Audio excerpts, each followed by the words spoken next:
Ya, como les decía en la video anterior, voy a explicar justo cómo obtener la cantidad de energía calórica albergada en nuestro recinto, que en este caso corresponde a esta barra. Tengo que particionar los videos cada 15 minutos porque estoy usando un programa libre y ya pues eso es la restricción que tengo, ¿ya? Por eso está esto en otro archivo, digamos. Ahora, miren, ¿cómo nosotros vamos a calcular la masa del disco entre X y X más delta X? Es decir, digamos, miren, desde aquí hasta acá, en pocas quiero calcular de este disco diferencial la masa, ¿no es cierto?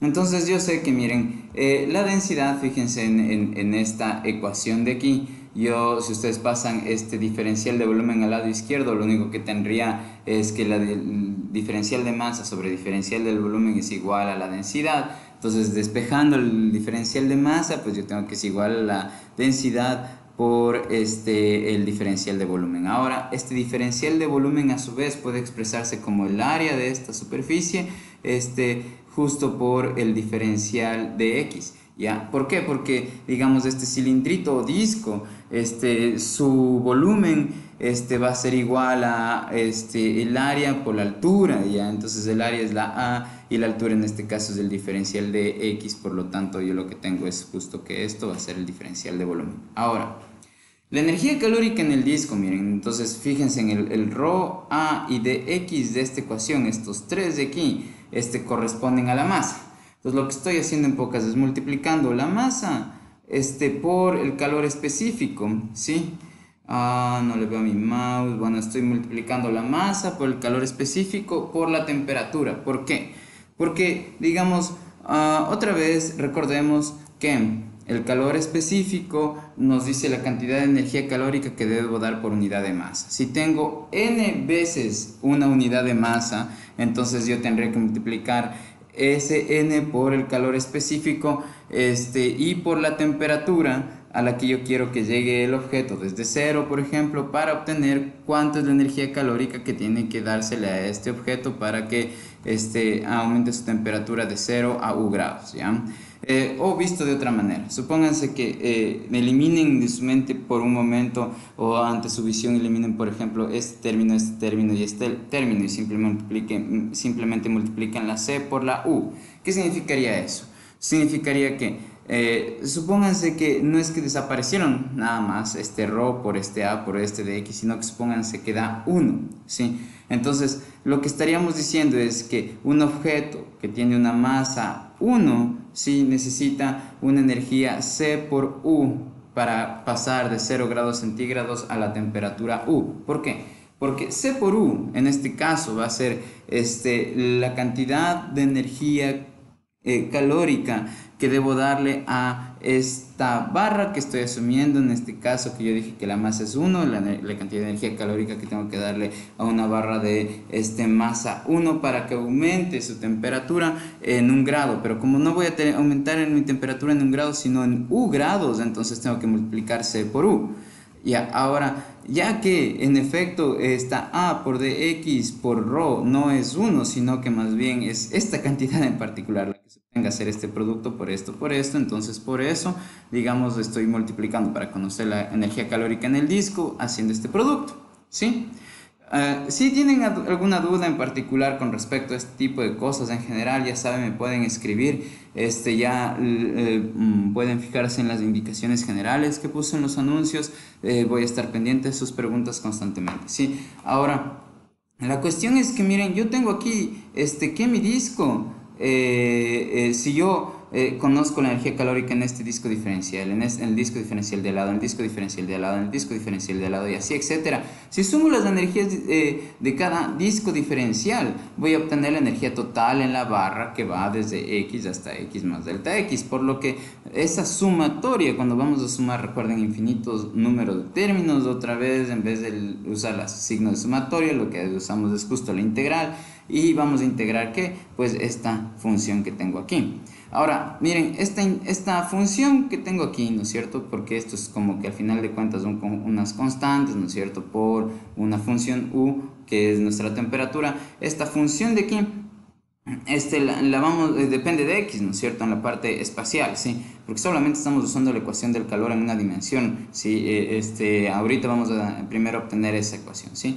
Ahora, la cuestión es que esta integración debe realizarse como se ve desde x hasta x más delta x, ¿sí? ¿Qué quiere decir eso? ¿Ya? Quiere decir que en términos formales, cuando yo quiero introducir esta cantidad C rho A de X aquí, cuando yo quiero introducir eso en la integral, ¿sí? Cuando yo quiero introducir eso en la integral, tengo que introducirlo como recuerden, les he hablado de esto de la notación ya algunas veces, ¿sí?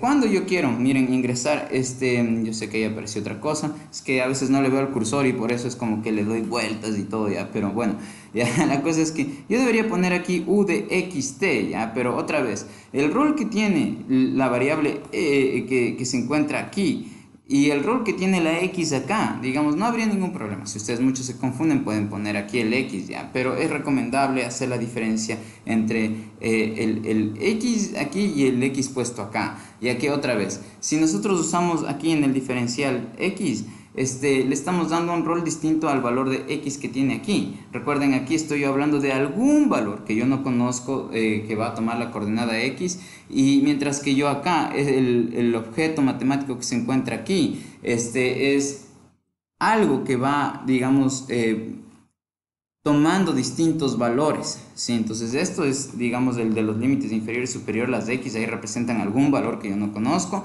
mientras que en el diferencial la x, que se cambia por la letra griega tsi, representa una como variable, ¿no es cierto? Entonces, por eso se hace simplemente ese cambio de variable de tsi por x, nada más, ¿sí? Por lo que digamos, esta E sería el calor que está guardado o que está albergado, la energía calórica que está aquí adentro de esta barra. Si yo quiero conocer, fíjense, la variación de esta energía calórica en el tiempo, simplemente lo que tengo que hacer es derivar esta E con respecto al tiempo. Pero notemos que, como les mencioné la vez anterior, como yo derivo una integral, ¿sí? Porque la E es una integral, pues simplemente si lo que está acá adentro es continuo, la derivada entra, ¿sí? Entonces eso fue lo que hice, no metí la derivada. Ahora, digamos, como estoy derivando con respecto al tiempo y lo único que depende del tiempo aquí es la función u, entonces el rho, el c y el a, pues que serían constantes, no están derivadas y mi expresión quedaría de esta manera, ¿sí? Esto nos indica la variación calórica, de energía calórica dentro del recinto, que es equivalente a, digamos, en este caso, a saber cuántos individuos entraron, aumentaron en el recinto, ¿sí? Cuando empezó a fluir individuos desde afuera del recinto hacia dentro del recinto, ¿sí? Entonces, justo la cantidad de entidades que aumentan dentro del recinto ya la tenemos cuantificada, miren, en este caso es esto, y lo que nosotros nos gustaría ahora hacer es cuantificar el número de entidades que salen menos las que entran, porque justo lo que les decía, ¿no? Miren, aquí estamos considerando un caso en el que están fluyendo entidades y por eso hay un aumento en las entidades dentro del recinto o la posibilidad de que aumenten entidades dentro del recinto, que en este caso corresponde a energía calórica, ¿sí? Entonces, veamos cómo formalizar o expresar matemáticamente el número de entidades que salen menos las que entran en nuestro caso. En nuestro caso sería que vamos a cuantificar el número o la cantidad de energía que entra y le vamos a restar la cantidad de energía que sale, ¿ya? Para esto nos preguntamos justo esto, ¿no? La diferencia entre la energía que ingresa y la que sale, ¿no es cierto? Para lo cual vamos a hacer uso, digamos, en este caso de esta función f, ¿sí? La función f, miren, es la cantidad de energía calórica que por unidad de área va fluyendo. Supónganse que mi área mide 20, entonces yo debería a esta f multiplicarle por 20 para saber la cantidad de energía que está fluyendo a lo largo de una superficie que mide 20, ¿no es cierto? Porque fíjense, la f es la cantidad de energía calórica por unidad de área, ¿sí? Que fluye a través de esta sección transversal. Otra vez la sección transversal es la superficie esta, ¿sí? Esta superficie, y la cuestión es que ese ingreso de energía se lo cuantifica cuando la energía justo está ingresando en un punto X o donde esta área transversal está en una coordenada ubicada en esta coordenada X para un instante de tiempo T, ¿sí? Entonces, de aquí podríamos decir, miren, que la energía que está entrando, sí, va a ser esta F por el área, ¿sí? Pero la F, digamos, fíjense en este caso, cuando yo le cuantifico la cantidad de energía que entra en este punto, va a ser una F aplicada a XT, ¿sí? Esa es la energía que entra.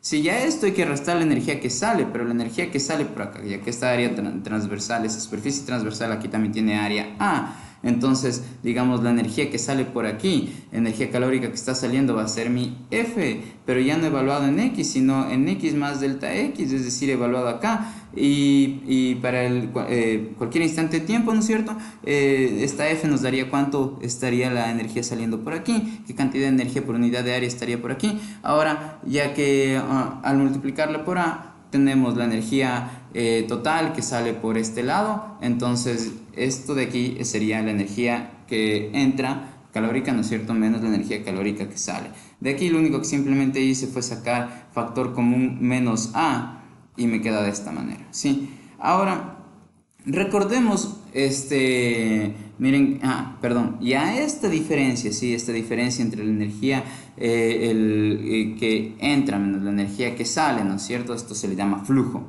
¿sí? La energía que entra menos la energía que sale por unidad de tiempo, a esto se le llama flujo, ¿sí? Ya, ahora, este flujo que puede ser expresado de esta forma, lo vamos a tratar de reexpresar pero usando derivadas, ¿ya? Entonces, para eso primero vamos a anotar la ley de Fourier, ¿sí? Entonces aquí una pequeña explicación acerca de la ley de Fourier. La ley de Fourier lo que nos dice es que, digamos, esta energía que fluye por unidad de área F es simplemente directamente proporcional, es directamente proporcional esta F, es directamente proporcional a la variación de la energía en el transcurso del espacio, a lo largo del espacio. ¿Qué quiere decir esto? Miren, ¿por qué digo que es directamente proporcional y les señalo la ecuación? Tal vez aquí se cambie de diapositiva porque estoy buscando el mouse. Ya, ahora sí, ya apareció. Miren, aquí, esto de aquí es una constante. Recuerden, una relación de proporcionalidad directa, lo que nos dice es que una variable dependiente, que en este caso sería la F, es igual a una constante por, ¿sí? No sobre, por ejemplo, sino por otra entidad, aquí o otra función en este caso, o otra variable en este caso. En este caso, esa otra variable, función o función viene a ser la derivada de u con respecto a x, ¿sí? Entonces, si es que yo tuviera, por ejemplo, aquí todo esto de denominador, la relación sería inversamente proporcional entre f y la derivada, ¿no es cierto? Ahora, ¿qué quiere decir que sea directamente proporcional f con esta derivada? Lo que quiere decir es que mientras la una aumenta, la otra también aumenta, digamos. Si es que esta disminuye, esta también disminuirá. Y claro, miren, si es que aumenta la variación de la temperatura en el transcurso del espacio, es que, digamos, está fluyendo que la energía calórica de izquierda a derecha más que si es que esto de aquí es pequeño, ¿sí? Entonces, digamos, piénsenlo como una ley de proporcionalidad, ¿no es cierto? A mayor variación de la temperatura a lo largo del espacio, mayor va a ser esta F. A menor variación de la temperatura en el transcurso del espacio, pues menor va a ser la energía que entra, ¿sí? Menor va a ser la energía que entra por unidad de área, ¿no es cierto? Que viene a ser nuestra F.